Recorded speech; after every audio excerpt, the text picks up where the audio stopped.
ചോദ്യം വായിക്കുക. രാജു 20 ദിവസത്തിൽ പൂർത്തിയാക്കുന്ന ജോലി റാണി 15 ദിവസത്തിൽ പൂർത്തിയാക്കും. സാഹിൽ അത് 12 ദിവസത്തിനുള്ളിൽ പൂർത്തിയാക്കും. ഇവർ മൂവരും 2 ദിവസം ഈ ജോലി ചെയ്തതിന് ശേഷം ബാക്കി ജോലി രാജു മാത്രം തുടരുന്നുവെങ്കിൽ രാജുവിന് എത്ര ദിവസം അധികമായി വേണ്ടിവരും? ആദ്യം നമ്മൾ നോക്കേണ്ടത് ഇവിടെ രാജു എത്ര ദിവസം കൊണ്ടാണ് ചെയ്യുന്നത്? 20 ദിവസം കൊണ്ട് ചെയ്യും. റാണി അതേ ജോലി 15 ദിവസം കൊണ്ട് ചെയ്യും. സാഹിലാണെങ്കിൽ അത് 12 ദിവസം കൊണ്ട്. ആദ്യം നമുക്കിത് 20, 15, 12 ഇവയുടെ LCM നമുക്ക് കണ്ടുപിടിക്കണം.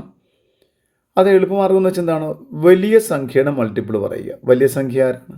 20. 20ൻ്റെ മൾട്ടിപ്പിൾ 40. 40നെ 15 കൊണ്ട് ഡിവൈഡ് ചെയ്യാൻ പറ്റില്ല, 12 കൊണ്ടും പറ്റില്ല. അപ്പോൾ അടുത്ത മൾട്ടിപ്പിൾ പറയുക 60.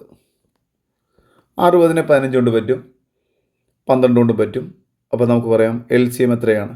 60. അങ്ങനെ LCM പറയാം. അല്ലാതെ നമുക്കിങ്ങനെ വരച്ച് വേണമെങ്കിലും LCM ചെയ്യാം. എങ്ങനെ വേണമെങ്കിലും ചെയ്തോളാം. 20, 12, 15 ഇട്ട് ചെയ്താലും കുഴപ്പമില്ല. എങ്ങനെയായാലും ആദ്യം LCM കണ്ടുപിടിക്കുക. LCM കിട്ടിക്കഴിഞ്ഞാൽ നമ്മൾ ഈ LCM വെച്ചുകൊണ്ട് ഇവർ എഫിഷ്യൻസി പറയുക. എഫിഷ്യൻസി പറഞ്ഞിങ്ങനെയാണ്, ആകെ 60 നമ്മൾ പറഞ്ഞ LCM. അപ്പം 60 ആദ്യത്തെ ആൾ 20. അപ്പോൾ 60നെ 20 കൊണ്ട് ഹരിച്ചാൽ എത്ര കിട്ടാം? 3. വീണ്ടും അടുത്തെങ്ങനെ? 60/15 എത്രയാണ്? 4. മൂന്നാമത്തെ എങ്ങനെയാണ്? 60/12 എത്ര? 5. ആ കണ്ടുപിടിച്ചിരിക്കുന്നത് എങ്ങനെയാണ് നോക്കിക്കോണം. ഓരോരുത്തരെയും നമ്മൾ ഡിവൈഡ് ചെയ്യണ്ടോ. 60 ഫസ്റ്റ് 1, പിന്നെ 60 സെക്കൻഡ് 15, 60/12. അങ്ങനെ കിട്ടിയതാണ് നമ്മൾ ഈ കണ്ടിരിക്കുന്ന 3, 4, 5. ഇനി എന്താണ് നമ്മൾ പറയുക? ആകെ 60 യൂണിറ്റ് ജോലിയുണ്ട്. ഞാനിത് വളരെ എക്സ്പ്ലെയിൻ ചെയ്ത് പറയുകയാണ്. ഇത് ഫാസ്റ്റായിട്ട് ചെയ്ത് നിങ്ങളതിനെ ഷോർട്ടാക്കി എടുത്തോണം. ആകെ 60 യൂണിറ്റ് ജോലിയുണ്ട്. ഇതിൽ ആദ്യത്തെ ആൾ രാജുവിന് 3 യൂണിറ്റ് ജോലിയാണ് ചെയ്യാൻ പറ്റുക ഒരു ദിവസം. പിന്നെ റാണിക്ക് 4 യൂണിറ്റ് ജോലി ചെയ്യാം, സാഹിലിന് 5 യൂണിറ്റ്. ഇനി ചോദ്യത്തിൽ പറഞ്ഞിരിക്കുന്നത് ഇവർ മൂവരും 2 ദിവസം ഈ ജോലി ചെയ്തു.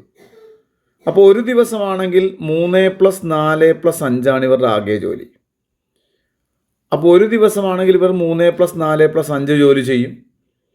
2 ദിവസമാണെങ്കിൽ × 2 കൊടുത്താൽ മതി. അപ്പോൾ 3 + 4 + 5 എത്ര? 12. 12 × 2 24 യൂണിറ്റ് ജോലി ഇപ്പോൾ ചെയ്തു കഴിഞ്ഞു. ആകെ 60 യൂണിറ്റ് ജോലിയുണ്ട്. 2 ദിവസം കൊണ്ട് ഇവർ 24 യൂണിറ്റ് ജോലി ചെയ്ത് കഴിഞ്ഞു. ഇനി എത്ര? 60ൻ്റെ അകത്തുനിന്ന് 24 കുറക്കുമ്പോൾ കിട്ടുന്ന 36 യൂണിറ്റ് ജോലിയാണ് ഇനി ചെയ്യാനുള്ളത്. ആ 36 യൂണിറ്റ് ആര് ചെയ്യണം? രാജുവാണ് ചെയ്യേണ്ടത്. അപ്പോൾ രാജുവിനുള്ള കപ്പാസിറ്റി 3 യൂണിറ്റ് ചെയ്യാനുള്ള കപ്പാസിറ്റിയാണുള്ളത്. അപ്പോൾ ആ 3 അയാളുടെ കപ്പാസിറ്റി കൊണ്ട് നമ്മൾ ഡിവൈഡ് ചെയ്യുക. അപ്പോൾ എത്ര? 12 ദിവസം കൂടെ വേണം. നമ്മുടെ ഓപ്ഷൻ C ആണ് ആൻസർ.